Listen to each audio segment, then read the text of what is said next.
My girlfriend, Corey, and I, both 27, have been together for 5 years.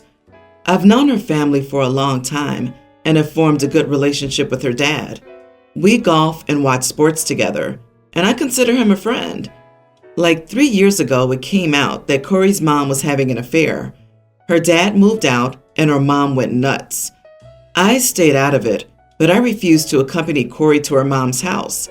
I don't get along with cheaters and let her go alone unless it's a big holiday or an important event at her mom's. This whole time, Corey was pushing her dad to reconcile with her mom. She begged him to try counseling and talked about forgiveness. I don't know what happened, but Corey's dad eventually gave in and went to counseling. They reconciled 2 years ago. Then it became this weird situation where Corey's mom seemed to enjoy bringing up her affair. She would post on social media how forgiveness in the church brought them back together, constantly talking about the power of prayer. As a man, I could see her dad hated it. I think he was only sticking around for the family's sake. In February this year, Corey's dad left in the middle of the night. He told me he left a note and explained everything. He moved in with a woman he had been seeing. They're now divorced, and Corey's dad is living with this woman. I've maintained my friendship with him. I told him I couldn't blame him as he was in a no-win situation. Corey, on the other hand, has been a nightmare. She's blocked her dad and bashes him to her friends and family. She gets mad at me for carrying on a relationship with him. She also goes to her mom's house regularly to comfort her mom. None of this she did to her mom whenever she cheated years ago, instead saying that they worked past that together. Last night, I called her a hypocrite in front of her brother, saying that she never blamed her mom and instead preached forgiveness, never cut her mom off, and never forced me to stop talking to her dad. She never went over to her dad's rental alone to comfort him, only pushed him to reconcile. She then demanded that I stop talking to her dad. I said I'm an adult who doesn't let others dictate my relationships, and that her dad and I do not discuss her in any form. We talk baseball, LOL. So no, I wouldn't stop, because she wants to be a hypocrite and not hold her mom accountable for what happened. I recommended therapy for her, but was called an idiot for this. So I don't think I need to apologize, as calling her a hypocrite is accurate. Am I the idiot? You are the idiot. So you don't get along with cheaters, but you're cool with the dad after he had an affair? That's hypocritical. He did have a choice. First divorce, then find someone to date. You're doing exactly what your girlfriend did, but with the other party. It's weird how you start out by saying, I stayed out of it, and then proceed to describe how you didn't stay out of it. Agree. If anyone's a hypocrite, it's you for saying you didn't want to get involved and then taking such a strong stance. If you ask me, it's really weird how caught up you are in all of this. You should be supporting your girlfriend, not her dad. Double standards all around here. I don't blame the dad because the mom was just rubbing salt in his wounds after they got back together. It almost seemed like she took it as a victory to hold over his head. Let's take a look. Mother cheats and cries because she gets caught, not because she regrets it, and her daughter fully supports her through the separation, and together bullies the father into reconciliation. Then she proceeds to brag about her victory. Father's in an abusive and unhappy relationship. His daughter doesn't care about him. He finds someone else and then escapes with his new lover, not looking back. The mother was moved by a selfish and temporary desire, and the father was moved by a need to escape a horrible situation. And yes, he could have left before he started dating the other woman, but since the last time he tried to escape his ex, it didn't work. Do you really think he could do it alone this time? You are not the idiot, OP. Does she have a reason to forgive her mom but not her dad immediately? Dude, sticking your hands into your girlfriend's parents' marriage will never work out well for you. You will likely have chosen between your girlfriend and your relationship with her father, which you shouldn't count on lasting too long after the relationship ends anyway. My friend, if she considers this to be the acceptable treatment of a spouse, the day will come when you'll be in your father-in-law's shoes. You may be seeing a live demonstration of what your girlfriend considers the acceptable treatment of men, including you one day. My sister-in-law notoriously crosses boundaries when it comes to her dog. Last year on Thanksgiving at my house, she brought her dog with her. She sat with the dog on her lap all through dinner, feeding the dog table scraps, which included taking chunks of the turkey and giving it directly to her dog, or taking scoops of the potatoes and letting her dog eat it directly off the spoon. Whenever she would stop feeding the dog for 0.2 seconds, the dog was trying to take from other people's plates. I don't care how much you love dogs. This is repulsive and disgusting behavior. After speaking to my husband about it, I made it clear she wouldn't be welcome back in my home if she brought the dog with her. My husband agreed to this, and we both talked to his sister about her dog not being allowed back in our home because the dinner table behavior was rude, inappropriate, and soured everyone's appetite. She was letting the dog lick her fingers and then proceeded to grab more food by hand without washing them, which means she was touching food with dog slobber fingers and expecting people to eat it. She said she understood but felt we were being a bit ignorant and tried telling us that we had dog phobia, but she would respect our wishes and not bring the animal to our house, quote, even though I need her for emotional support. Fast forward to today. We had a family dinner planned for months, and we reminded his sister not to bring her dog at least twice. She showed up here 45 minutes ago, and lo and behold, she had the dog with her. I told her she wasn't welcome inside, and she immediately started flipping out with the, "You can't be serious right now. I drove 3 hours to get here." I reminded her that we had told her several times the dog wasn't welcome, and she went off again, stating we couldn't have expected her to leave her baby at home 3 hours away. I stood firm and just closed the door because I wasn't about to argue or let her push my boundaries. Mother-in-law is angry, however, because she doesn't get to see her daughter often, and we should have just sucked it up this one time so she could see her kid. Am I the idiot? Not the idiot. We should have just sucked it up this time so she could see her kid? And that's exactly why sister-in-law brought the dog. She counted on other people pressuring you to let her stay with the dog, despite being told not to bring it. You made the expectation clear. She had a choice. Leave the dog home or decline the invitation. She doesn't get to dictate the rules in your house. Bingo. Sister-in-law tried to execute a power play. You can't let entitled people get away with garbage behavior like this. Otherwise, they'll continually trample all over you. Dog phobic is killing me. I just know the sister-in-law is the type to claim she's a victim. You aren't ignorant or dog phobic. Most people don't want to eat their food with a side of dog slobber. She knew your rule ahead of time, and she decided to ignore it and try to force her way in with a temper tantrum. She drove for 3 hours. That's 3 hours plus committing to doing the wrong thing and not caring. She wasted her own time and energy, hoping to waste yours. No empathy for that. I, 33 female, have a young teen son named Adam that I raised on my own.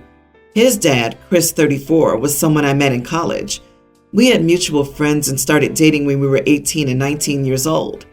We broke up because he told me his family would never accept a woman like me. I'm a person of color, and that he didn't want to put either of us through that. I found out I was pregnant a few weeks later, and when I told him about the baby, he told me to stay out of his life. I didn't contact Chris again after that. I even transferred colleges, but I kept in touch with my friends there. Some of them knew that he and I had broken up, but not everyone knew I was pregnant. When I had Adam, I contacted a few people to announce it, but otherwise, I just kept to myself and focused on my son. I didn't think to worry about Chris beyond helping Adam track him down someday when he was older. A few months ago, I got a message from one of his friends that I kept up with from college. He said that he was still friends with Chris as well, and Chris had asked him if he had my number. He made sure it was okay with me before giving it to him. After that, Chris texted me, asking if he could get to know my son. I told him I'd talk to Adam about it first, and Adam eventually agreed to start talking to him. They've had pretty consistent messages back and forth and 1 or 2 phone calls over the past few months. Chris asked if we'd be comfortable having dinner with him and his wife, and because Adam said he really wanted to, I said okay, and we set a time and a place. Adam went to go to the restroom, and Chris went to go get his phone out of the car because he'd left it there on accident. So when his wife, Grace, 34, and I were alone, she said that she wasn't judging my choice to do so, but she wanted to know why I waited so long to tell Chris that he had a son. I kinda laughed and told her that I told Chris I was pregnant the day after I found out about it, and he asked me to stay away, so I did. His not knowing my son was his choice. She looked shocked and told me that Chris had informed her that he'd only found out about Adam a few months ago. I said I was sorry her husband had lied to her, but he's known about Adam the whole time. Dinner was painfully awkward after that, so it ended a little early. Later in the night, when I was getting ready for bed, I got a text from Chris asking why I had told his wife he had lied to her about the situation. I said it wasn't my place to cover for him, but then he replied that I should have just told her to talk to him about it instead of telling her something that could ruin their marriage. He thinks I did it as some sort of gotcha for how things ended for us. I will admit that I knew telling her the truth would probably make some waves, but the only thing I feel remorseful about is the fact that this is probably going to screw things up for the relationship he's trying to have with my son. Still, was I the idiot for telling her? Not the idiot. He created this mess. This is on him. Don't let him try to make his problems your problems. They aren't. Too bad for him. He wanted to be the good guy in his wife's eyes at your expense. OP, it's not your place to lie for someone who tossed a child away because it was inconvenient. And the fact that you handled everything like a boss is all the better. Plus, he didn't even say, "Hey, I lied to my wife. Will you cover for me?" Literally nothing. Odds are he only got in contact because the wife found out that he had a kid and pushed him, and he had to come up with something that didn't make him sound like a deadbeat. Exactly. Wait until she finds out he's not in his son's life because his toxic family values are more important to him. This is the perfect time to go to court and get child support retroactive to when Adam was born. He wants a relationship. He gets it full on. He thinks you made him look bad. Make him look even worse. Update. I had a conversation with Adam about why the dinner became so awkward last night, and he said that he doesn't want to talk to Chris anymore because he doesn't think he'll get anything beneficial from a relationship with his bio father that he doesn't already have in his life. I respect that choice, and I told him I could tell Chris that for him if he'd like me to, but he said he'd call or text him on his own. Also, I don't plan to get any child support from Chris because it's not something that Adam wants, and because in order to get support, I'd have to put Chris on the birth certificate, and I'm not comfortable doing that. I don't want him to have access to my son, and Adam has said that he doesn't want him to have rights over him either. My husband and I, both 30s, purchased a new house together last month. His mom nagged us for a copy of the key, but I refused because, in our old home, she kept letting herself in and invading our privacy. She begged, cried, and even tried to send people to me to pressure me to agree. I refused, but later I found out my husband gave her a copy. I was livid. I had the biggest argument with him because of it. Finally, he said that it was done and that there was nothing I could do about it. I cried my eyes out in frustration, but then I contacted a locksmith and had the lock changed. My husband found out and went off on me, saying that I had no right to make such a decision on my own, but I replied that he didn't consult me when he decided to let his mom have a copy of the key. I stated that I would not be living in paranoia in my own house. He yelled at me, asking what he should tell his mom now, then stormed off. His dad and family knew and started calling me petty and whatnot. He's refusing to speak to me unless I correct my mistake. Am I the idiot for doing this? OP, the best way to correct this mistake isn't with a locksmith. It's with a divorce lawyer. You are not the idiot, but it's only a matter of time before he gives a copy of the key to his mother. She had no right to a key to your house. This is about her control over her son.